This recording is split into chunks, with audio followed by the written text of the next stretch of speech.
makatakbo sa halalan si VP Sara kahit ma-impeach o mag-resign.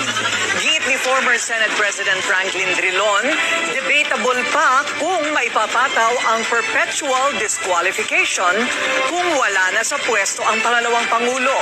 Sa programang Memo ng Billionario News Channel, sinabi rin ni Drilon na malaki pa rin ang tsansa ni Duterte sa eleksyon dahil sa suporta ng publiko.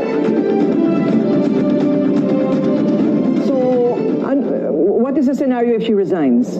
Okay, magandang tanong yan. What is the scenario if she resigns? Ano ba ang mangyayari?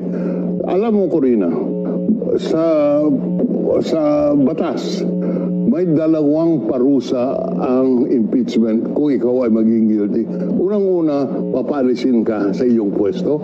At pangalawa, hindi ka na pwedeng pumasok sa gobyerno.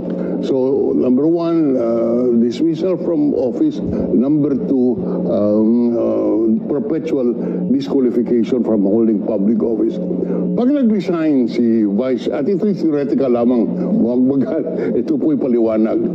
Pag nag-resign si Vice President Duterte, ang ibig sabihin, yung penalty na paalisin siya sa pwesto, maging academic kasi umalis na eh.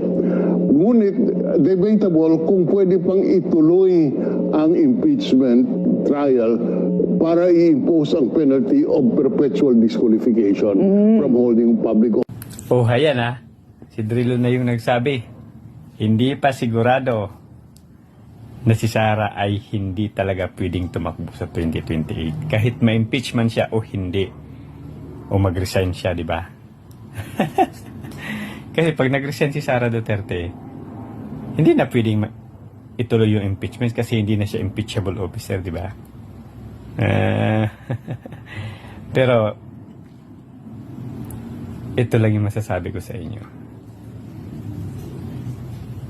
Ma-impeachment si Sara o hindi man siya makatakbo bilang presidente sa 2028, kayo, yung mga nambatikos kay Sara at pinagkakaisahan ninyo siya, hindi ninyo mararanasan yung pagmamahal ng taong bayan na ibinigay sa mga Duterte. Hindi ninyo mararanasan yan.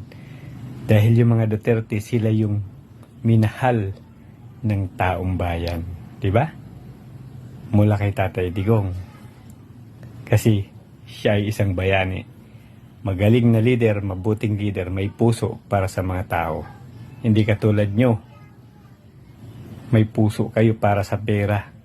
Mga sakim, mga ganid sa pagnanakaw sa kaban ng bayan. Diba? Duterte pa rin.